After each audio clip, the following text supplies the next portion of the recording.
wabarakatuh.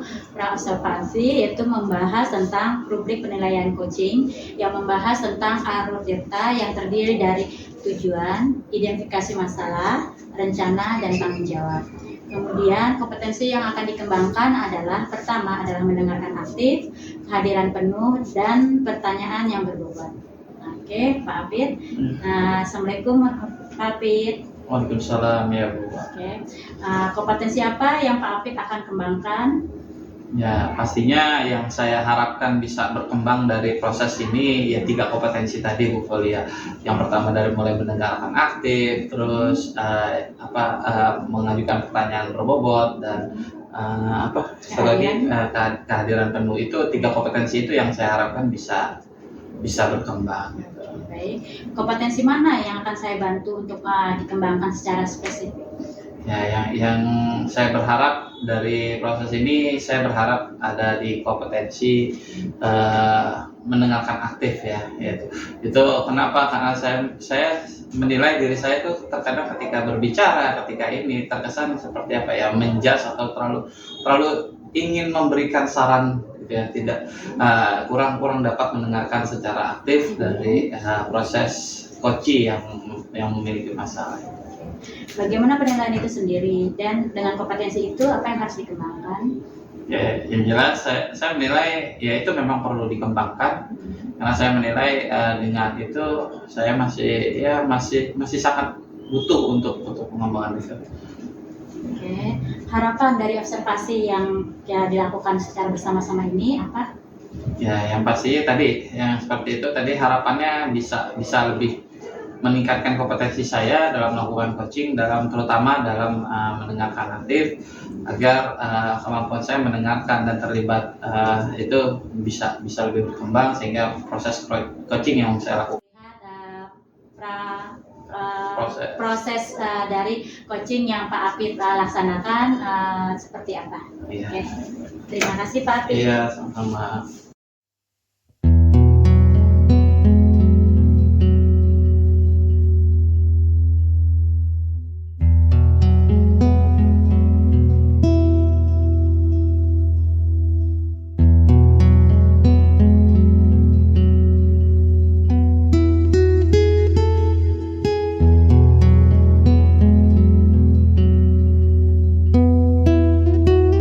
Assalamualaikum. Waalaikumsalam Bu Ayu. Bu Ayu, gimana kabarnya Bu Ayu? Alhamdulillah Pak, sehat. Oke, saya dengar dari guru lain ada sedikit masalah ya Bu Ayu di kelas. Iya nih Pak, jadi memang saya kan mengajar di kelas 7 ya Pak. Jadi memang akhir-akhir ini tuh sering sekali saya menemukan peserta didik yang main handphone saat saya mengajar. Oke, main handphone saat mengajar ya Bu. Itu di semua kelas atau hanya di beberapa kelas ya? Ya karena memang saya mengajarnya di kelas 7 aja ya. Jadi setiap kelas ada saja, tidak semuanya main HP, tapi ada saja gitu yang main handphone. Gitu. Kira-kira kalau di persentase berapa sih yang selama ini Ibu ketahui akhirnya tertangkap basah menggunakan HP pada saat pembelajaran? Oke, mungkin di setiap kelas ada sekitar 20%-an. 20%-an. Iya. Kira-kira nih menurut Ibu, kenapa nih, faktor apa sih yang menyebabkan anak tidak bisa melepaskan gadgetnya ya? Nah, kira-kira menurut Ibu sendiri apa kira-kira? Iya. Saya merasa kalau dari proses belajar ya, proses pengajaran yang saya terapkan di kelas, metode-metode yang cukup menarik buat anak-anak sudah saya lakukan. Mungkin memang anak-anak sekarang ini saya lihat tidak bisa lepas gitu dengan gadget, dengan handphone. Jadi sedikit-sedikit lihat HP, simpan sedikit-sedikit lihat HP gitu. Berarti faktor zaman ya berarti Bu ya? Iya, saya lihat itu. Kalau Ibu bilang di zaman nih berarti ya. Nah, kira-kira nih untuk mengurangi penggunaan HP, apa yang Ibu bisa lakukan nih untuk nanti kedepannya tidak ada lagi penggunaan HP? Biasanya kalau yang selama ini sudah diterapkan ya Pak, jadi handphone itu memang di peraturan tidak diperbolehkan dibawa, kecuali memang gurunya yang minta. Tapi memang ya kita zamannya ya kan sekarang banyak juga penggunaan handphone melibatkan HP lah gitu, pembelajaran di kelas entah itu menggunakan Quizzes ataupun aplikasi-aplikasi lain gitu. Jadi sulit juga gitu untuk mengatur penggunaan handphone karena memang ya mengikuti perkembangan zaman gitu. Di aturan sudah ada, namun masih belum apa ya, ke anak-anaknya itu masih belum mengena gitu. Kira-kira aturan apa Bu yang selama ini sudah ada di sekolah? Tadi kalau Ibu bilang aturannya sudah ada gitu. Cuma aturannya seperti apa yang udah ada selama ini yang Ibu sudah ketahui? Kira-kira aturannya seperti apa yang sudah ada di? Iya. Kalau misalnya peserta didik ini ada yang ditemuin saat pembelajaran menggunakan handphone, pasti langsung diambil. Kalau pertama kalinya mungkin saat pulang sekolah pun langsung kami kembalikan gitu. Kalau sudah kedua kalinya kami tahan agak lama, 1 minggu. Kalau sudah ketiga kalinya mungkin beberapa yang sudah saya lakukan yaitu memanggil orang tua. Berarti tapi ya itu masih belum efektif ternyata. Masih belum efektif. Kira-kira untuk lebih efektif lagi di peraturan menggunakan HP di kelas, kira-kira apa yang bisa dilakukan untuk perbaikan ke depannya? Ya, yang saya bayangkan sebenarnya anak-anak boleh membawa handphone sekolah, namun penggunaannya di kelas ini dibatasi. Jadi misalnya ketika pembelajaran saya tidak menggunakan HP, saya sih inginnya gitu Pak, saya punya bayang-bayang ya handphone itu ya saya kumpulkan aja semua di depan supaya semuanya memang fokus mengikuti pembelajaran. Namun saat memang ada guru yang membutuhkan pembelajaran yang menggunakan handphone, itu handphonenya dikembalikan lagi ke peserta didik untuk penggunaan pembelajaran. Itu yang saya bayangkan. Nah berarti ada pembatasan ya tadi yang saya tangkap dari yang Ibu katakan, berarti ada pembatasan yang ingin dilakukan ya di kelas itu.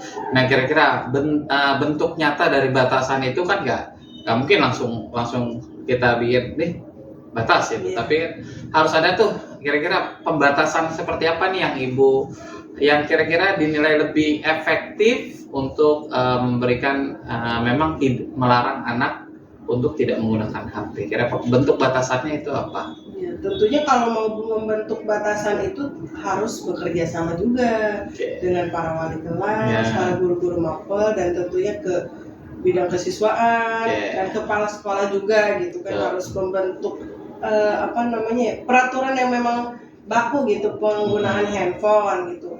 Mungkin nanti saya akan usulkan juga kepada kepala sekolah dan tentunya bersama wali kelas baiknya seperti apa ketika memang handphone ini tidak digunakan, pengumpulannya seperti apa. Jadi ada teknis-teknisnya gitu lebih rinci. Berarti ada diskusi lanjut nanti ya dengan wali kelas dan guru-guru lain nanti terkait penggunaan HP di kelas ya. Kira-kira dari diskusi itu cukup baik ya Bu ya. Tapi kira-kira dari pelaksanaan diskusi nanti, ya ujung dari pelaksanaan diskusi itu kira-kira apa yang Ibu harapkan dari diskusi? Karena kan namanya diskusi itu pasti ada menggiring opininya kemana nih gitu. Nah sekarang kira-kira ujung dari diskusi yang Ibu akan lakukan ke wali kelas, ke guru-guru yang lain ini apa ya Ibu?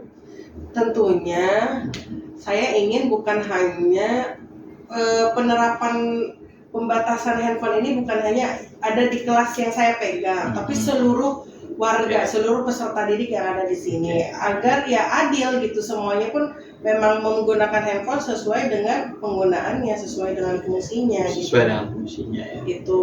Dan tentunya nanti diskusinya ini harus ada kerjasama yang erat, karena kan nggak mungkin hanya beberapa guru yang menerapkan seperti itu, harus semuanya kompak.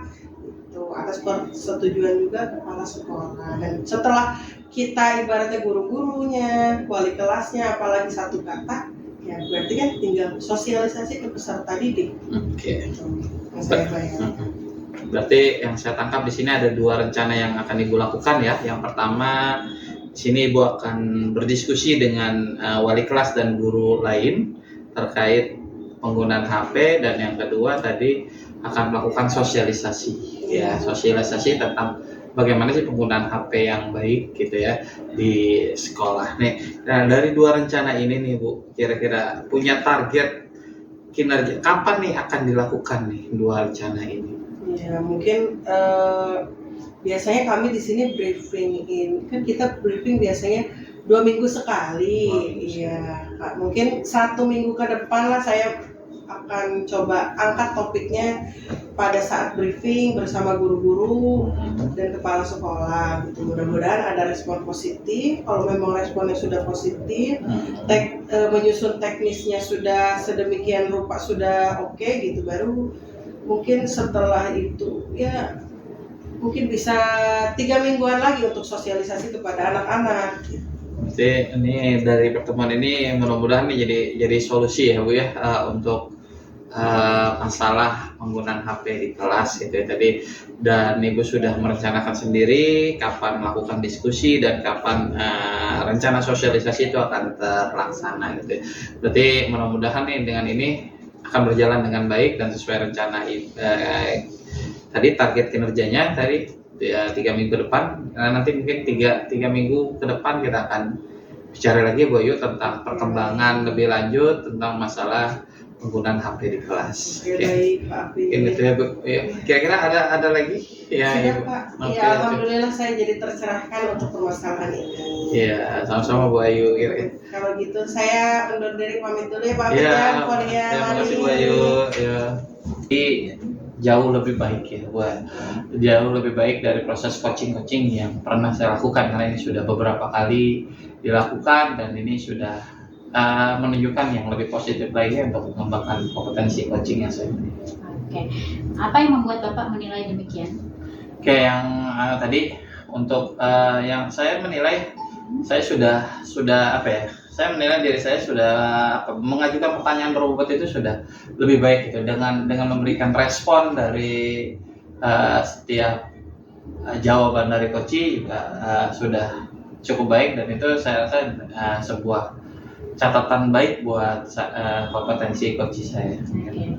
Bolehkah saya menyampaikan hasil observasi saya? Silakan. Kalau menurut saya Bapak sudah positif ya kan dalam pendengar aktif ya, dengan mengungkapkan pertanyaan-pertanyaan yang sudah berbobot ya, yang memancing kompetensi dari coaches sendiri ya kan, mengungkapkan apa yang ingin dia lakukan. Jadi bukan berdasarkan dari Bapak minta, tapi dari pemikiran dari coaches sendiri. Oke, terus kompetensi apa yang akan dikembangkan setelah melakukan coaching ini? Ya, kompetensi yang ingin saya kembangkan yang jelas tadi 3 kompetensi itu yang akan saya ingin kembangkan, pertama dalam hal mendengarkan aktif ya, karena itu yang menurut saya perlu lagi ditingkatkan supaya apa? Supaya dari mendengarkan itu saya bisa hadir secara penuh dan bisa mengajukan pertanyaan berbobot kepada coach nanti ke depannya gitu. Itu sangat baik, terima kasih Pak Hafid, semoga menjadi lebih baik lagi. Ya, sama-sama. Ya,